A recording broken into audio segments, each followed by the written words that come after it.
Mucha gente se pregunta qué es lo que de verdad diferencia a un buen cocinero de un chef que es, bueno, extraordinario. Y la clave muchas veces no está solo en la receta, está en entender la ciencia que hay detrás, ese código oculto de los alimentos que los grandes chefs saben descifrar. Venga, pues vamos al lío. Para entender todo esto, vamos a hacer un recorrido. Primero veremos por qué la cocina es pura ciencia. Luego nos meteremos con la física de la textura y la química del sabor. Después veremos cómo se puede manipular la materia para hacer cosas alucinantes. Y para terminar, hablaremos de la tecnología que está llevando a la cocina a otro nivel. ¡Vamos allá! A ver, está claro que la cocina de vanguardia no es solo seguir una receta y ya está, ¿no? Va de algo mucho más profundo, va de entender el porqué de las cosas, o sea, por qué pasa lo que pasa en la cocina, por qué los ingredientes se comportan como lo hacen. Y justo ahí, en ese por qué, es donde aparece la gastronomía molecular. Ojo, que no es un tipo de cocina raro con espumas y cosas así, no. Es la ciencia pura y dura que nos ayuda a entender qué narices está pasando dentro de la olla o en la sartén. Científicos como Hervé Diess fueron los que le pusieron nombre a todo esto. Vale, y esto es súper importante que quede claro. Una cosa es la gastronomía molecular y otra la cocina de vanguardia. Piénsalo así. La gastronomía molecular es la teoría, el por qué, y la cocina de vanguardia es la práctica, el cómo. Escoger toda esa ciencia y usarla para crear platos nuevos para sorprender. Hoy en día, en la alta cocina, estas dos cosas van de la mano, no se entienden la una sin la otra. Bueno, vamos a empezar por el principio, por la física. Aquí hablamos de cambios, pero sin alterar la química del alimento, ¿eh? Solo cambiamos su estado. Es como ser un arquitecto de la comida, donde jugamos con la física para construir la base de todo, la textura. El ejemplo más claro que se nos puede ocurrir es la coagulación de las proteínas. Pensemos en un huevo. ¿Cómo podemos cambiarlo? Pues de tres formas. Primero, con calor. Lo fríes y la clara se vuelve sólida. Segundo, con movimiento, con acción mecánica. Bates las claras y ¡zas!, a punto de nieve. Y tercero, con un ácido. Un chorrito de vinagre en el agua para escalfar un huevo hace que coagule antes. Fíjate, en los tres casos la química del huevo es la misma, pero la textura no tiene nada que ver. Otro ejemplo buenísimo de pura física es la gelatinización del almidón. Suena palabreja, pero es lo que le pasa al arroz cuando lo cocemos. ¿Por qué se hincha y se pone blandito? Pues porque los granitos de almidón que tiene dentro chupan agua, se hinchan, hasta que ¡pum!, revientan. Y eso crea esa pasta blandita que ya sí nos podemos comer. Pura física, de verdad. Vale, dejamos la física y nos metemos en la química. Y aquí es donde la cosa se pone seria, de verdad. Porque ahora sí que vamos a cambiar la composición de los alimentos. Vamos a crear cosas nuevas que antes no estaban ahí. Bienvenidos al mundo de los sabores y aromas complejos. Imaginemos por un momento el olor de un filete en la plancha, el crujido de la corteza del pan, ese aroma a café recién hecho.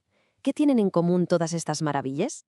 Comparten un secreto, una reacción que les da ese colorcito dorado y ese sabor que nos vuelve locos. ¿Sabemos cuál es? Pues sí, la respuesta tiene nombre y apellido, reacción de Maillard. Es, sin duda, una de las reacciones químicas más deliciosas e importantes en una cocina. Es la culpable de ese color tostado, de ese olor increíble, vamos, de que se nos haga la boca agua. Es química que se puede saborear. Venga, vamos a ver cómo funciona esto, que es más fácil de lo que parece.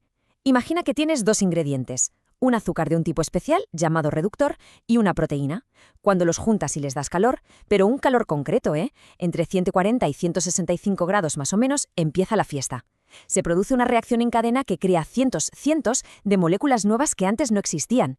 Y esas moléculas son las que nos dan todos esos matices de color, de olor y de sabor. Pero cuidado, que la reacción de Maillard tiene su truco. Es un poco como un superhéroe con un lado oscuro. Por un lado, nos regala un sabor increíble. Pero por otro, si nos pasamos con el calor, si quemamos la comida, se pueden formar unos compuestos un poco chungos, los AGS, que no son muy buenos para la salud. Así que el secreto de un buen cocinero es saber jugar en esa línea fina, conseguir todo el sabor sin pasarse de la raya. Y hablando de química, no podemos olvidarnos de la magia del pan. La cita lo explica genial. ¿Qué pasa cuando la levadura entra en acción? Pues que empieza a comerse los azúcares de la harina y como resultado libera gas, dióxido de carbono. Este gas queda atrapado en la red de gluten, que es como una malla elástica, y empieza a inflar la masa, como si fueran miles de globitos. Y de ahí sale esa miga esponjosa que tanto nos gusta. Muy bien, ya tenemos la base, los cambios físicos y los cambios químicos. Ahora viene lo bueno. ¿Cómo usan los chefs todo este conocimiento para hacer lo que les da la gana con la comida? Para construir texturas a medida. Y para eso hay que entender un concepto clave, los sistemas coloidales. Sé que el nombre asusta un poco, pero la idea es muy sencilla.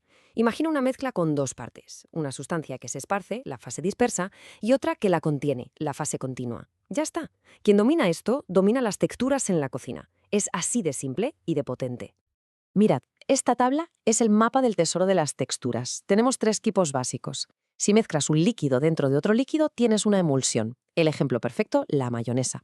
Si metes gas dentro de un líquido, creas una espuma, como la nata montada. Y si atrapas un líquido dentro de una estructura sólida, consigues un gel, como una gelatina. Emulsiones, espumas y geles. Estos son los tres pilares. Con ellos se puede construir prácticamente cualquier textura que se nos ocurra. Y llegamos al final de nuestro viaje. ¿Qué pasa si juntamos toda esta ciencia que hemos visto con tecnología punta? Pues que pasa algo que parece magia. Se consigue un control tan preciso, tan extremo, que las puertas de la creatividad se abren de par en par. Por ejemplo, el nitrógeno líquido. Vamos a quedarnos con un dato que lo dice todo. Su temperatura. Estamos hablando de menos 196 grados Celsius. Menos 196. Es un frío tan brutal que es capaz de congelar lo que sea, pero al instante.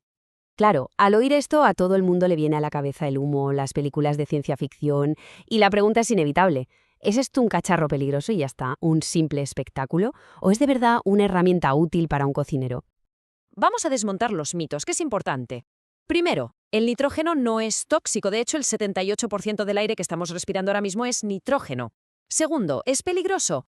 Pues como un cuchillo o una freidora, el peligro no es la herramienta, es no saber usarla. Tercero, hay un fenómeno curioso, el efecto Leidenfrost. Si te cae una gota en la piel, el propio calor de tu cuerpo crea una barrera de gas que te protege por unos instantes.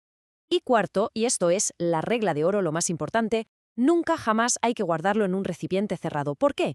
Porque al pasar de líquido a gas aumenta su volumen 700 veces. Si no tiene salida, eso explota. Al final, la idea más importante de todo esto es una. Y es que la ciencia no está para limitar a los cocineros, todo lo contrario, está para darles alas. Entender por qué pasan las cosas no te pone reglas, te da herramientas. Herramientas para romperlas, para crear cosas que antes simplemente no se podían ni imaginar. Y todo esto nos deja con una última reflexión. Si empezamos a pensar en la física y en la química como si fueran un ingrediente más, como la sal o el aceite, y le sumamos una tecnología que nos da un control casi total, la pregunta es, ¿dónde está el límite? ¿Existe un límite? Pues la verdad es que probablemente no lo haya. El futuro de la cocina se está escribiendo en este mismo momento, tanto en los fogones como en los laboratorios.